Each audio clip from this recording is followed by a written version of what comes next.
Hello dear students, once again एक बार पुनः हम आप लोगों के सामने 9th और 10th की सीरीज में जो आपकी सीरीज चल रही है। पहले हमने आपको सेंटेंस, टाइप्स ऑफ सेंटेंस बताया, पार्ट्स ऑफ सेंटेंस, और आज हम उसी की नई क्लास ट्रांजिटिव वर्ब और इनट्रांजिटिव वर्ब के बारे में बात करेंगे।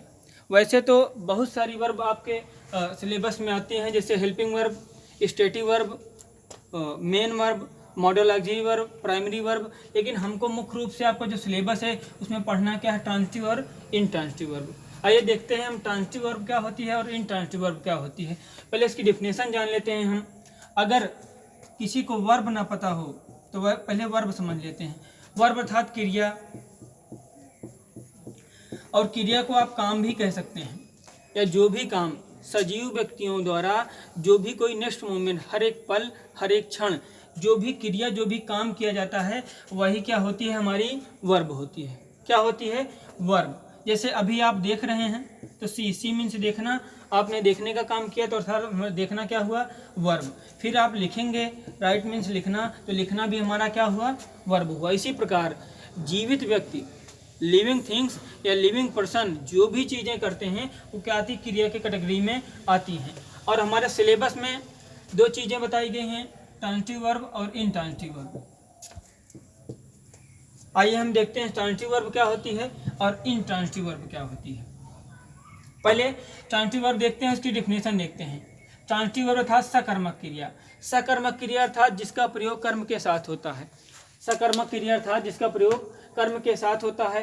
कहा जाता है, डिफिनेशन देखिए, द वर्ब वह क्रिया दैट जो एक्सेप्ट स्वीकार करती है, वन एक और मोर ऑब्जेक्ट्स, एक या एक से अधिक को ऑब्जेक्ट जो स्वीकार करती है उसे, या जिसके साथ कोई एक या एक से अधिक ऑब्जेक्ट का प्रयोग होता है उसे क्या कहते हैं, ट्रांजिटिव वर्ब अर्थात सकर्मक क्रिया कहते हैं। इनट्रांजिटिव वर्ब की डिफिनेशन देख लेते हैं। अकर्मक क्रिया अर्थात अकर्मक, बिना कर्म के। कर्म क्या होता है बाद में, पहले हम इसकी डिफिनेशन देख लेते हैं। द वर्ब वह क्रिया that does not accept any object, जो किसी ऑब्जेक्ट को, किसी भी कर्म को स्वीकार नहीं करती है उसे क्या कहते हैं, इनट्रांजिटिव वर्ब कहते हैं। पीछे दरवाजा बंद कर दें। अब पहले हम ट्रांजिटिव वर्ब देख लेते हैं। ट्रांजिटिव वर्ब देख लेते हैं। ट्रांजिटिव वर्ब हमने कहा कि वह क्रिया सकर्मक अर्थात कर्म के साथ, कर्म के साथ। अब अगर हमको देखना है कौन सी क्रिया कर्म के साथ आती है और कौन सी क्रिया कर्म के बिना आती है, तो पहले हमको जानना क्या होगा, कर्म। आइए हम कर्म जान लेते हैं। पहले हम कर्म जान लेते हैं। ऑब्जेक्ट, ऑब्जेक्ट अर्थात हमारा कर्म। कर्म हमारा दो प्रकार का होता है, एक डायरेक्ट ऑब्जेक्ट और इनडायरेक्ट ऑब्जेक्ट। कर्म हमारा दो प्रकार का होता है, एक डायरेक्ट ऑब्जेक्ट और दूसरा क्या होता है, इनडायरेक्ट ऑब्जेक्ट। क्योंकि बिना हम इन दोनों, बिना कर्म के बारे में हम जाने ट्रांजिटिव या इनट्रांजिटिव वर्ब को हम पहचान ही नहीं सकते हैं। क्यों? क्योंकि हमने बताया कर्म के साथ आएगी तो ट्रांजिटिव वर्ब, बिना कर्म के आएगी, जिनको कर्म की आवश्यकता नहीं होगी वो क्या होंगी, इनट्रांजिटिव वर्ब होगी। तो अगर आपको कर्म निकालना नहीं आएगा तो आप ट्रांजिटिव वर्ब और इनट्रांजिटिव वर्ब नहीं पहचान सकते हैं। ये कर्म देख लें। डायरेक्ट ऑब्जेक्ट क्या होता है, कोई सेंटेंस मान लो लिखा हो, कोई सेंटेंस लिखा हो, जैसे ही प्लेज, वह खेलता है, एक सेंटेंस है, छोटा ही सेंटेंस है, एक सेंटेंस है। अब ऑब्जेक्ट, जब इसका स्ट्रक्चर आप बनाते हैं तो लिखा होता है इसमें सब्जेक्ट प्लस मेन की फर्स्ट फॉर्म, यस या ईएस प्लस ऑब्जेक्ट। यहाँ पर लिखा होता है ऑब्जेक्ट। हमको ये देखना है ऑब्जेक्ट इसी स्थान पर होता है, अर्थात मेन और के बाद ऑब्जेक्ट होता है। तो यहाँ देखेंगे तो यहाँ हमको कोई ऑब्जेक्ट नहीं मिला है, कोई ऑब्जेक्ट नहीं मिला, तो अर्थात ये हमारी क्या हुई, इनट्रांजिटिव वर्ब हुई। अब ऑब्जेक्ट निकालना कैसे है, अगर हमको डायरेक्ट ऑब्जेक्ट निकालना है, डायरेक्ट ऑब्जेक्ट निकालना है कभी भी, तो हमको क्या से प्रश्न करना है, कैसे प्रश्न करना है, क्या से प्रश्न करना है, और जो उत्तर मिलेगा वो हमेशा क्या होगा, डायरेक्ट ऑब्जेक्ट होगा। और ये हमेशा कैसे होता है, नॉन लिविंग होता है। कैसे होता है, नॉन लिविंग, अर्थात डायरेक्ट हम ऑब्जेक्ट हमेशा क्या होता है, निर्जीव होता है। सेकेंड बात करते हैं इनडायरेक्ट ऑब्जेक्ट। इनडायरेक्ट ऑब्जेक्ट होता है हमारा, हमको कैसे मिलेगा, इनडायरेक्ट ऑब्जेक्ट हमेशा किसे या किसको से प्रश्न करने पर मिलेगा, किसे या किसको से प्रश्न करने पर मिलेगा। हमने कहा डायरेक्ट ऑब्जेक्ट होता है हमारा, डायरेक्ट ऑब्जेक्ट हमको क्या से प्रश्न करने पर मिलेगा, जो नॉन लिविंग होगा अर्थात हमेशा निर्जीव होगा। और इनडायरेक्ट ऑब्जेक्ट हमारा किसे या किसको से प्रश्न करने पर मिलेगा, जो हमेशा कैसे होगा, लिविंग अर्थात सजीव होगा, लिविंग अर्थात सजीव होगा। क्लियर। डायरेक्ट और इनडायरेक्ट ये फार्मूला आप नोट कर लीजिए, स्क्रीनशॉट इसका ले लीजिए। आगे हम देखते हैं ट्रांजिटिव और इनट्रांजिटिव वर्ब। आइए, तो डायरेक्ट और इनडायरेक्ट ऑब्जेक्ट आपने निकालना सीख लिया। आइए हम सेंटेंस के माध्यम समझ लेते हैं। अगर कह दिया जाए ही गिव मी अ पेन, उसने मुझे एक कलम दिया, यह एक सेंटेंस है। अब देखिए इसमें ही हमारा सब्जेक्ट है, ये मेन वर्ब है, ऑब्जेक्ट। हमने कहा मेन वर्ब के बाद जो होता है वही क्या होता है, हमारा ऑब्जेक्ट होता है। अब ऑब्जेक्ट कौन सा डायरेक्ट ऑब्जेक्ट है, कौन सा इनडायरेक्ट ऑब्जेक्ट, कैसे निकालेंगे, अब हम बात करेंगे। इसके आगे पहले लगाएंगे, हमने कहा अगर आपको डायरेक्ट ऑब्जेक्ट निकालना हो तो क्या का प्रयोग करेंगे, क्या देता है। जो वर्ब रहेगी उसके पहले, जो कोई भी वर्ब रहेगी उसके पहले हम क्या का प्रश्न करेंगे, क्या, गिव मीन्स दिया, क्या दिया, क्या दिया, अर्थात उत्तर हमारा क्या मिलता है, एक पेन। और एक पेन हमने कहा था क्या है, नॉन लिविंग है। क्या है, नॉन लिविंग है। नॉन लिविंग है तो क्या है, डायरेक्ट ऑब्जेक्ट है। क्लियर। दूसरा देखते हैं। अब हमने कहा था उसके बाद इनडायरेक्ट ऑब्जेक्ट निकालने के लिए किसे या किसको से प्रश्न करेंगे, किसे या किसको से प्रश्न करेंगे। आइए, किसे दिया तो मुझे दिया, आंसर मिलता है। किसको दिया, मुझे दिया, अर्थात मी हमारा क्या हो गया, इनडायरेक्ट ऑब्जेक्ट हो गया। बात समझ में आई, इनडायरेक्ट ऑब्जेक्ट, डायरेक्ट ऑब्जेक्ट। क्या दिया, एक पेन दिया तो नॉन लिविंग थी, हमने कहा सजीव होगा तो इनडायरेक्ट ऑब्जेक्ट होगा, निर्जीव होगा तो डायरेक्ट ऑब्जेक्ट होगा। क्लियर। कुछ और एग्जांपल ले लेते हैं।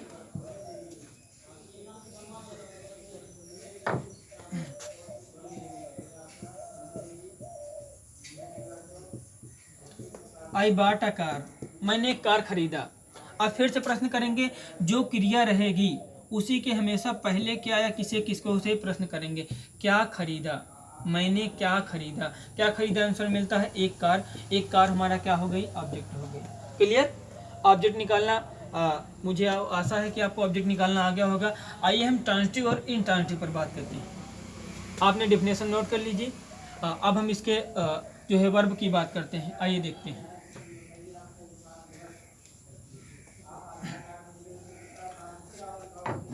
हमने कहा कि ट्रांजिटिव वर्ब वह वर्ब होगी जिसके साथ कर्म आएगा अर्थात ऑब्जेक्ट आएगा, या जिसको कर्म की या ऑब्जेक्ट की आवश्यकता होती है। अब सपोज दैट एक वर्ब हम लिख देते हैं, क्या लिख देते हैं, ईट। एक वर्ब हम साधारण उसमें ईट देते हैं। अब इसको हमको पहचानना है कि यह ट्रांजिटिव वर्ब है कि इनट्रांजिटिव वर्ब। तो पहचानेंगे कैसे, चाहे सेंटेंस में लिखा हो चाहे ना लिखा हो। पहले हम देख लेते हैं सेंटेंस में इसको बनाकर।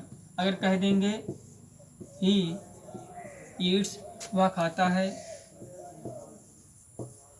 ईट्स मैंगो, ईट्स मैंगो, वह आम खाता है। हमने कहा वह वर्ब जिसके साथ कर्म की आवश्यकता होगी या जिसके साथ कर्म का प्रयोग होना अनिवार्य रूप से कर्म का प्रयोग होता है, उसे क्या कहते हैं, ट्रांजिटिव वर्ब कहते हैं। और जिस क्रिया के साथ हम कर्म का प्रयोग नहीं कर सकते हैं उसे इनट्रांजिटिव वर्ब कहते हैं। आइए, अब क्या खाता है, क्या अर्थात हमारा आंसर मिला, आंसर अर्थात हमारा मैंगो मिला। मैंगो हमारा क्या हो गया, ऑब्जेक्ट हो गया। मैंगो ऑब्जेक्ट हो गया।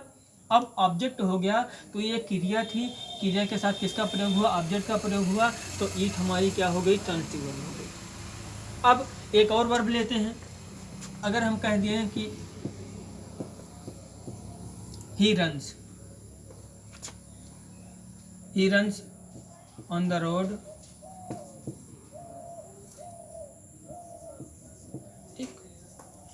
जो भी लिख दीजिए, he runs on the road, ये भी सेंटेंस है। ही का प्रयोग यहाँ भी, ही का प्रयोग यहाँ भी, एक क्रिया हमने लगाई, यहाँ भी एक क्रिया लगाई थी। अब वह दौड़ता है, ऑन द रोड, वह सड़क पर दौड़ता है। अगर इस सेंटेंस में हमको क्या निकालना है, ऑब्जेक्ट निकालना है। अगर ऑब्जेक्ट मिला तो ट्रांजिटिव वर्ब, नहीं मिला तो इनट्रांजिटिव वर्ब। आइए देखते हैं। अब ऑब्जेक्ट मिलता कैसे है, हमने आपको 3 फार्मूला बनाया। क्या लगाना है,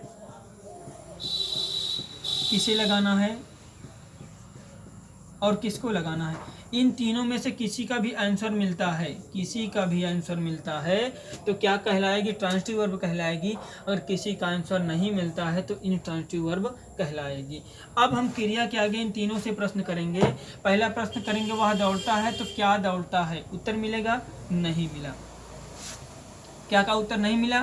फिर किसे दौड़ता है, किसे दौड़ता है उत्तर मिला, किसे दौड़ता है कभी उत्तर नहीं मिला। किसको दौड़ता है, तीनों का उत्तर नहीं मिला, अर्थात इसमें क्या है, ऑब्जेक्ट नहीं है। अगर ऑब्जेक्ट नहीं है तो रन हमारी क्या हो गई, अर्थात इंट्रांजिटिव वर्ब हो गई। क्लियर। एक बार पुनः हम देख लेते हैं कुछ सेंटेंस लेकर, आप इसकी अच्छे से डिफिनेशन समझ लीजिए। और एक बार पुनः हम देखते हैं कुछ सेंटेंस लेकर, कुछ और वर्ब लेते हैं। जैसे हम लिख देते हैं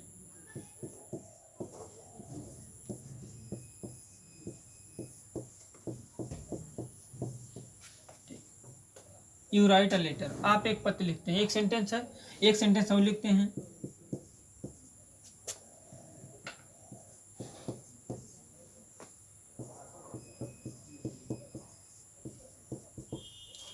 you sleep at night, sorry you sleep at night, आप रात को सोते हैं। क्लियर। दो सेंटेंस है, हम फिर वही फार्मूला, सब्जेक्ट है हमारा, हम क्या से प्रश्न करेंगे, किसे से प्रश्न करेंगे, किसको से प्रश्न करेंगे। ठीक। अगर तीनों में से किसी का भी आंसर मिला तो ट्रांजिटिव वर्ब, अगर नहीं मिला तो इनट्रांजिटिव वर्ब। क्लियर। आइए देखते हैं।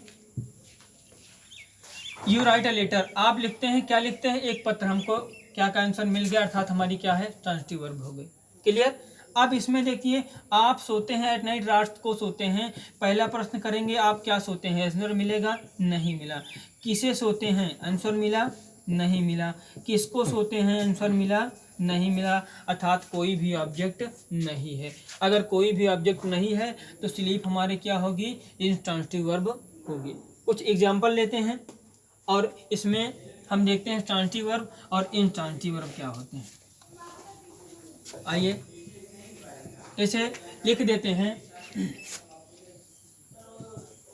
सिंग, सिंग लिख दिए, इधर लिख दिया हमने स्लीप, लिख दिया बाथ, और हमने लिख दिया स्विम, हमने लिख दिया रन, हमने लिख दिया लाफ, इधर लिख दिया हमने बाई, इधर लिख दिया हमने वॉच, वॉच मीन्स देखना, और लिख दिया हमने इधर रीड। ठीक। और इनट्रांजिटिव वर्ब हमने लिख दिया स्विम हो गया, रन हो गया हमारे। कुछ और वर्ब लेते हैं, जैसे अब देखिए सिंग, अगर कोई भी कह दे आपसे वह गाता है तो आपके मन में तुरंत ही प्रश्न आता है कि वह क्या गाता है, या आपको कुछ चीज़ें मेंशन हो जाती हैं, आइडिया कुछ मिलते हैं कि सिंग अगर वह गाता है, गाने का काम करता है तो कुछ ना कुछ अवश्य गाएगा। लेकिन अगर कोई कहता है कि वह सोता है तो क्या प्रश्न मन में आता है, क्या सोता है, बिल्कुल नहीं। ये इनट्रांजिटिव वर्ब बिना ऑब्जेक्ट के ही अपना अर्थ पूरा कर देती हैं, कंप्लीट सेंस देती हैं, बिना without object, without any object complete अपना सेंस देती हैं।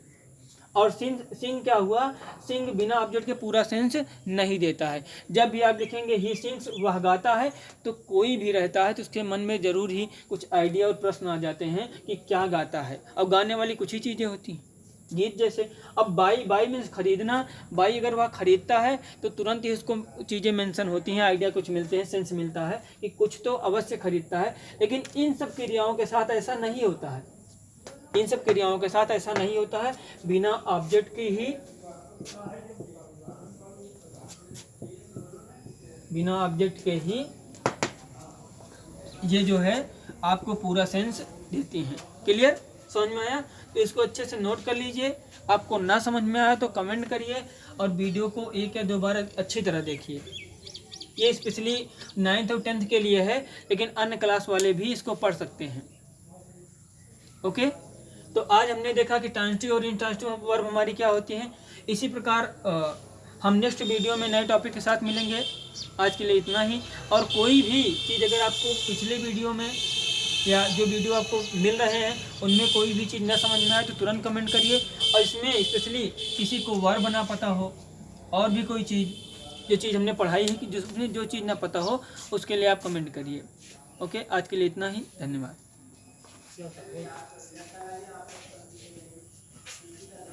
आज के लिए इतना ही, बाकी